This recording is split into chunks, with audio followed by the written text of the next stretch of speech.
కర్నూలు జిల్లాలో 3 ప్రధానమైనటువంటి ఆలయాలు. ఉరుకుంద ఈరన్న స్వామి ఆలయం అధ్యక్ష. రాష్ట్రంలో ఎక్కడా జరిగే అధ్యక్ష బ్రహ్మోత్సవాలు ఒక నెల రోజుల పాటు జరుగుతాయి అధ్యక్ష. లక్షలాది మంది భక్తులు వివిధ రాష్ట్రాల నుంచి అక్కడికి వస్తారు.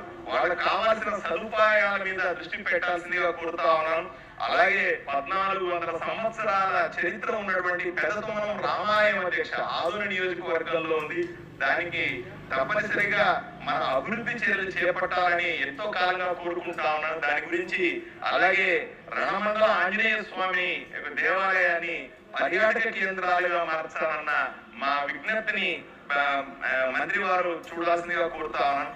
ఆలయాల అభివృద్ధి మీద ప్రత్యేక ప్రణాళికను ఏర్పాటు చేయాల్సిందిగా మీ ద్వారా ప్రభుత్వాన్ని మంత్రి గారిని కోరుకుంటున్నాను అధ్యక్ష. ధన్యవాదాలు. రామకృష్ణారెడ్డి గారు.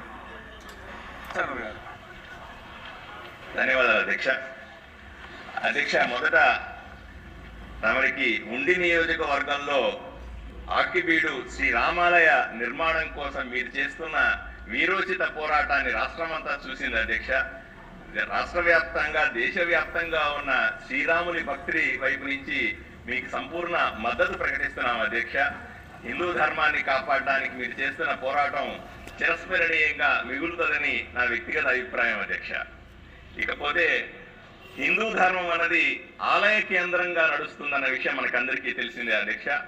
ఆలయాల్లో వ్యవస్థలని మార్పు చేయకుండా, సదుపాయాలు పెంచకుండా, అర్చక వ్యవస్థలని బలోపేతం చేయకుండా భక్తులను సంతృప్తి చేయడం సాధ్యం కాదు అన్న విషయం మీకు తెలుస్తుంది అధ్యక్ష.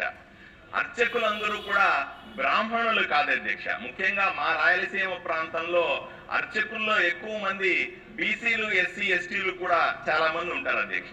ఇక్కడ విచిత్రమైన అండర్స్టాండింగ్ ఏమిటంటే ఒక డిగ్రీ పూర్తి చేయాలంటే 3 సంవత్సరాలు మాత్రం సరిపోతుంది. ఏ డిగ్రీ అయినా సరే మాక్సిమం అంటే 4 ఏళ్ళు అధ్యక్ష. కానీ వేదం చదవాలంటే 12 సంవత్సరాలు, ఆగమం చదవాలంటే 8 సంవత్సరాల సమయం పడుతుంది అధ్యక్ష. ఇంత ఎక్కువగా ఇంత సమయాన్ని వెచ్చించినప్పటికీ కూడా బాల్యమంతా యవనమంతా అక్కడ పోయినప్పటికీ కూడా వాళ్ళలో నిరుద్యోగ సమస్య చాలా ఎక్కువగా ఉంది అధ్యక్ష. కూటమి ప్రభుత్వం వచ్చిన తర్వాత నిరుద్యోగ భృతి 3000 రూపాయలు ఇస్తున్నామని చెప్పినప్పటికీ కూడా ఇది అందరికీ వర్తించకపోవడం ఇబ్బందికర పరిస్థితిగా ఉంది అధ్యక్ష. రెండవది ఒక పరిస్థితి చెప్పాను అధ్యక్ష. మామూలుగా కరువు పనుల కోసం, మట్టి పనుల కోసం పొద్దునే వెళ్ళేటువంటి కార్మికుల కంటే కూడా తక్కువ జీతాలు వచ్చేటువంటి, తక్కువ ఆదాయం ఉన్నటువంటి ఈ అర్చక వ్యవస్థ చాలా ఇబ్బందికరమైన వ్యవస్థ అధ్యక్ష.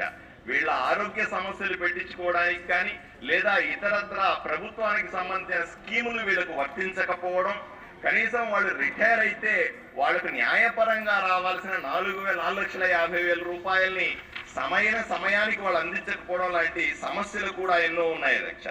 ధూపదీప నైవేద్యానికి నోచుకొని ఎన్నో ఆలయాలు మన కళ్ళతో చూస్తా ఉన్నాం. సుమారుగా 4 లక్షలకు పైగా ఆలయాలుంటే వాటిలో 27,000 మాత్రమే ఎండోమెంట్ కింద ఉన్నాయి. మిగతా వాటిని కాపాడాల్సిన బాధ్యత కూడా ప్రభుత్వానికి ఉంది అధ్యక్ష. గత ప్రభుత్వంలో వైఎస్ఆర్సీ ప్రభుత్వంలో చూసాం అధ్యక్ష. భక్తులు ఎంతో విశ్వాసంతో వేసినటువంటి హుండీ డబ్బులు తీసుకొని ప్రభుత్వానికి సంబంధించినటువంటి ఎన్నో సంక్షేమ పథకాలను నడిపింది అప్పుడు వైఎస్ఆర్సీ ప్రభుత్వం. మనమంతా కూడా వాటిని తీవ్రంగా విమర్శించాం. అటువంటి సాంప్రదాయాన్ని కొనసాగించడం సరైంది కాదు అనే విషయాన్ని మనం మళ్ళీ చెప్పుకోవాల్సిన అవసరం ఉంది అధ్యక్ష. ఆ భక్తుల విశ్వాసాన్ని పెంచే విధంగా ఆలయ నిర్వహణ ఉండాలి అనే విషయాన్ని మనం అందరూ కూడా చెప్పాల్సి ఉంది. ప్రభుత్వ ఆలయాలని ఏ విధంగా ఆక్రమించుకుంటున్నారో ఇక్కడ ఎమ్మెల్యేలకు అందరికీ తెలుసు. ప్రభుత్వ ఆలయాలకు సంబంధించిన భూములన్నీ కూడా ఆలయ పోషణకో, అర్చకుల కుటుంబాల పోషణకి కేటాయించాల్సింది పోయి బడాబాబుల చేతిలోకి ఏ విధంగా వెళ్తా ఉన్నాయి. రెవెన్యూ రికార్డుల్లో వాటి మీద జరుగుతున్న అవకతవకల్ని స్పష్టంగా మనము తెలుసుకోవాల్సిన అవసరం ఉంది. దాన్ని నిరసించాల్సిన అవసరం ఉంది అధ్యక్ష. ఆలయ భూముల్ని కాపాడుకోవడానికి విధానాన్ని అనుసరించాల్సిందిగా మంత్రి గారిని నేను విన్నవించుకుంటున్నాను. చివరిగా మా ప్రాంతంలో కర్నూలు జిల్లాలో 3 ప్రధానమైన